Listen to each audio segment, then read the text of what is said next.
Government employees association తరఫున నేను ఈ జేఏసీలో రిప్రజెంట్ చేయడం జరిగింది. జనరల్ సెక్రటరీగా నన్ను తాత్కాలిక కమిటీ కింద ఎంపిక చేస్తున్నారు. మా సర్వీస్ రూల్స్కి సంబంధించిన కొన్ని డిజిగ్నేషన్స్లో సర్వీస్ రూల్స్ సంబంధించి ఎటువంటి క్లారిటీ లేదు. మరియు మాతృశాఖల్లో కలుపుతాము అని చెప్పారు. వాటికి సంబంధించి కూటమి ప్రభుత్వం ఏర్పడి ఇప్పటికి 6 నెలలు అయినప్పటికీ కూడా దానికి సంబంధించి కూడా ఎటువంటి క్లారిటీ లేదు. ఇండివిజువల్గా మా సంఘాలన్నీ డిఫరెంట్ అసోసియేషన్స్ ఏవైతే ఉన్నాయో అనేక సార్లు గత ప్రభుత్వంలోనూ ఈ ప్రభుత్వానికి కూడా అనేక సార్లు రిప్రజెంటేషన్స్ ఇవ్వడం జరిగింది. రిప్రజెంటేషన్స్ ఇచ్చినప్పటికీ కూడా ఫలితం లేదనే చెప్పుకోవాలి. కాబట్టి ఈరోజు మేమందరం కూడా 15 సంఘాలు హాజరు కావడం జరిగింది. ఈ 15 సంఘాల వాళ్ళము కలిసి ఈరోజు మేమందరం కూర్చొని మాట్లాడుకొని ఇలా విడివిడిగా మనం రిప్రజెంటేషన్స్ ఇవ్వడం కంటే కూడా అందరం ఏకతాటి మీదకి వచ్చి మన కామన్ ఇష్యూస్ డిఫరెంట్ డిజిగ్నేషన్స్ ఇక్కడ వాళ్ళు మన గ్రామవార్డు సచివాలయం ఎంప్లాయీస్ టోటల్ రూరల్ అర్బన్ కలిపి 22 డిజిగ్నేషన్స్ వాళ్ళు ఉన్నారు. వాళ్ళందరం కూడా ఇక్కడ మేము కలిసి డిఫరెంట్గా మనం రిప్రజెంటేషన్స్ ఇవ్వడం కంటే ఏకతాటి మీదకి వచ్చి జేఏసీగా ఫామ్ అయ్యి మనం రిప్రజెంటేషన్స్ ఇవ్వడం వల్ల మనకు కొంత ఉపయోగం ఉంటుంది అని భావించి ఈరోజు ఇక్కడ జేఏసీని ఫామ్ చేయడం జరిగింది. ఖచ్చితంగా గ్రామవార్డు సచివాలయ ఉద్యోగుల ఇష్యూస్ సమస్యలు ఏవైతే ఉన్నాయో భవిష్యత్తులో మేము ఖచ్చితంగా మా జేఏసీ తరఫున ముందుకు తీసుకెళ్తామని పత్రికాముఖంగా మీకు తెలియజేస్తున్నాను. ధన్యవాదాలు. గ్రామవార్డు సచివాలయం ఉద్యోగుల యొక్క సమస్యల్ని మీ ద్వారా ప్రభుత్వం దృష్టికి తీసుకెళ్లాలనే ఉద్దేశంతో ఈ యొక్క జేఏసీ మొట్టమొదటి సమావేశం ద్వారా పత్రికా సమావేశం ఏర్పాటు చేయడం జరిగింది.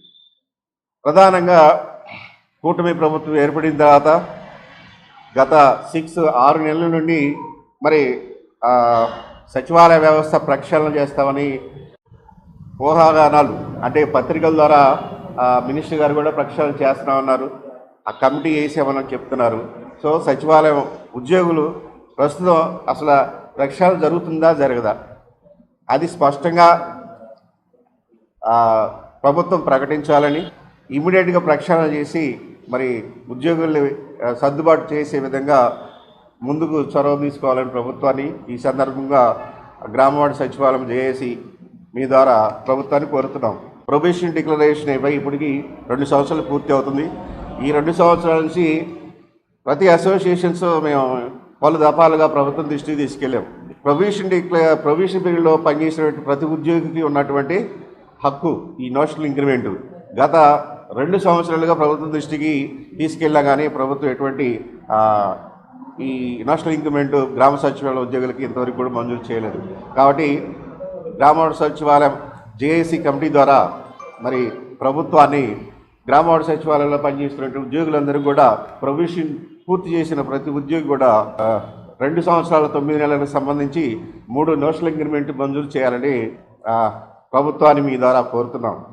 అదేవిధంగా గ్రామవార్డు సచివాలయం జేఏసీ ద్వారా మరి గౌరవ ముఖ్యమంత్రి గారిని ఉద్యోగులకి ఐఆర్ వెంటనే మంజూరు చేయాలని, అదేవిధంగా మరి పిఆర్సీ కమిటీ ఏర్పాటు చేయాలని ఈ సందర్భంగా గ్రామవార్డు సచివాలయం ఉద్యోగుల జేఏసీ మీ ద్వారా ప్రభుత్వాన్ని కోరుతున్నాం. అదేవిధంగా ఇప్పటికి కూడా కొన్ని డిపార్ట్మెంట్స్లో ప్రమోషన్ ఛానల్ అనేది ఇప్పుడు కూడా ఎక్కడ క్రియేట్ చేయలేదు.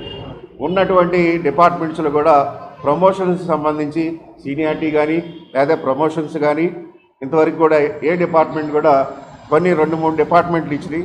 కాబట్టి మిగతా డిపార్ట్మెంట్స్ అన్నీ కూడా మరి వెంటనే ప్రమోషన్ ఛానల్ క్రియేట్ చేసి గ్రామవార్డు సచివాలయ ఉద్యోగులకి ప్రమోషన్స్ కల్పించాలని గ్రామవార్డు సచివాలయం ఉద్యోగుల జేఏసీ తరఫున ప్రభుత్వాన్ని కోరుతున్నాం. అంతేకాకుండా ఏదైనా ఒక సర్వే ఇచ్చేటప్పుడు ఏదైనా వర్క్ ఇచ్చినప్పుడు కనీసం మినిమం పీరియడ్ ఒక ట్రయల్ రన్ చేసి ఆ మినిమం పీరియడ్ ఇవ్వాలని మరి మీ ద్వారా గ్రామవార్డు సచివాలయం డిపార్ట్మెంట్ని కోరుతున్నాం.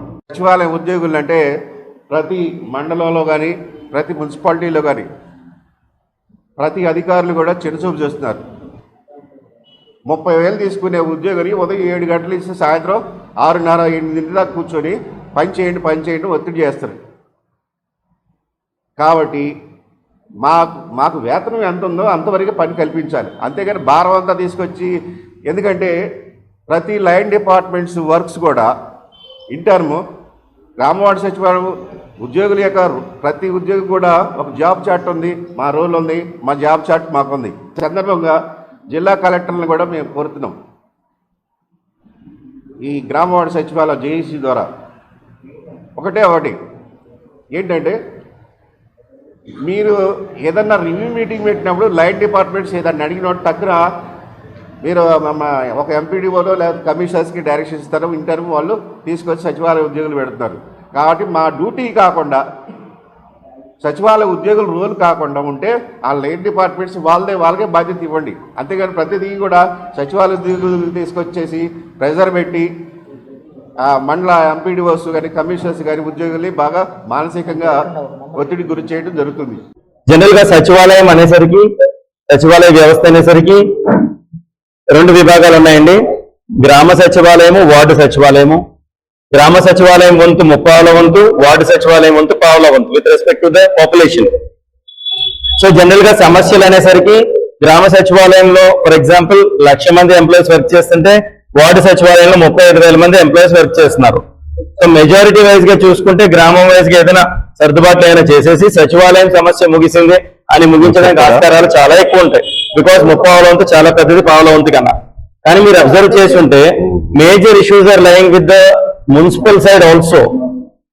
74వ రాజ్యాంగ సవరణకు సంబంధించిన మున్సిపల్ సైడ్ ఏదైతే ఉందో దాంట్లో అనేకమైన విప్పుకోలేని, ఇంకా విడమర్చని, ఓపెన్ చేయని ఇష్యూస్ లై అయి ఉండడం వలన వార్డు సచివాలయంలో 10 మందిగా మేము వర్క్ చేస్తున్న వారిలో 6 MANGD శాఖకి రిపోర్ట్ చేయడం జరుగుతుంది.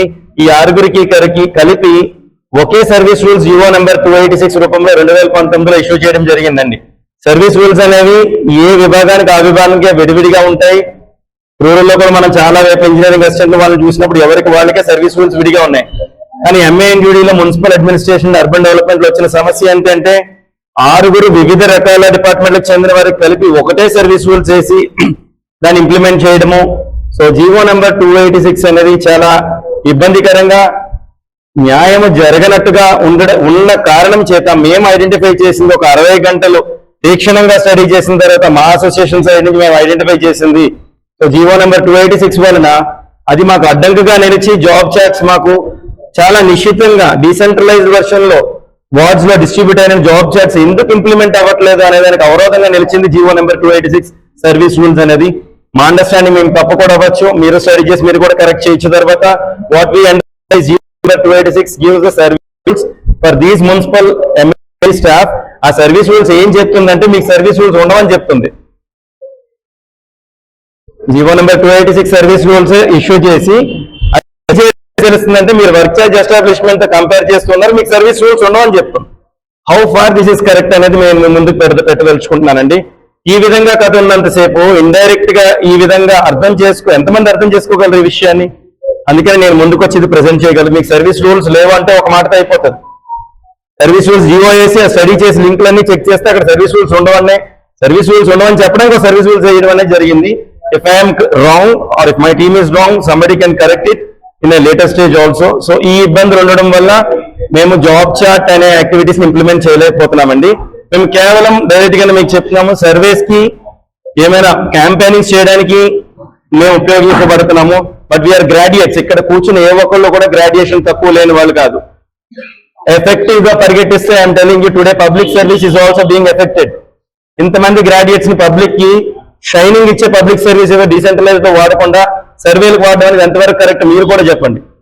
We are not asking for salaries, we're asking for quality job, quality work in hand. So ఈ జీవో నెంబర్ 286 2019 ఏదైతే 6 సెక్రటరీలు ఇంజనీరింగ్ వాళ్ళకి, ప్లానింగ్ వాళ్ళకి, వెల్ఫేర్ వాళ్ళకి, అడ్మిన్లకి, ఇంకొక ఇద్దరికి అందరికి కలిపి ఒక సర్వీస్ రూల్స్ ఉన్నది ఐ థింక్ చరిత్రలో ఫస్ట్ టైం రావడం అని నేను అనుకుంటున్నాను. సో డిపార్ట్మెంట్ల వారీగా సర్వీస్ రూల్స్ అనేవి ఉంటాయి. అలా ఉండడం కారణంగా ఆ ముడి అక్కడ పడడం కారణంగా మాకు జాబ్ చార్ట్ ఇంప్లిమెంటేషన్ లోకి రావట్లేదు. ఈ 6 విభాగాల యొక్క పేరెంట్ శాఖలు ఓన్ చేసుకోవట్లే. మా వాళ్ళు అని నన్ను అమ్యూనిటీస్ ఇంజనీరింగ్ వాళ్ళు కలుపుకోవట్లే, ప్లానింగ్ వాళ్ళు కలుపుకోవట్లే. ఇది జరుగుతున్న practical understanding which we understand. We may be correct or we may not be correct also, but this is the extent of our understanding. దీని మీద మీకు ఏమైనా ఇంకా అడిషనల్ నాలెడ్జ్ ఇన్ఫర్మేషన్ ఉంటే, బికాస్ మాకున్న లిమిటెడ్ రిసోర్సెస్ వెబ్సైట్స్ లో 60 గంటలు పరిశీలించి ముఖ్యమంత్రి గారికి కూడా మా అసోసియేషన్ తరఫున ఒక 40 పేజీల రిపోర్ట్ ఇవ్వడం జరిగింది GSWS మీద, especially on the ward secretariat issue. దీనికి మాకు విముక్తి కలిగే మార్గాలు మీరు కూడా సూచనలు చేయాలని కోరుకుంటూ, what we are asking is not for salaries again, what we are asking is for quality work in hand. వెళ్ళి జనాల్లో తిరిగి చేస్తున్నామంటే ఒక మినీ ఇంజనీర్ గా ఫీల్ అవ్వాలనే కోరిక మాకు అమ్యూనిటీస్ గా ఉంటుంది. అలాగే మాలో ప్రతి ఒక్కళ్ళు కూడా ఆ మినీ స్టేటస్ అనేది కావాలి. నాట్ జస్ట్ రిపోర్టింగ్ స్టాఫ్ కాదు, మేము ఫోటోలు తీసి పంపించే స్టాఫ్ కాదు అనేది నా యొక్క విన్నపం. Thank you. Welcome to our YouTube channel. Don't forget to like, subscribe and share the videos.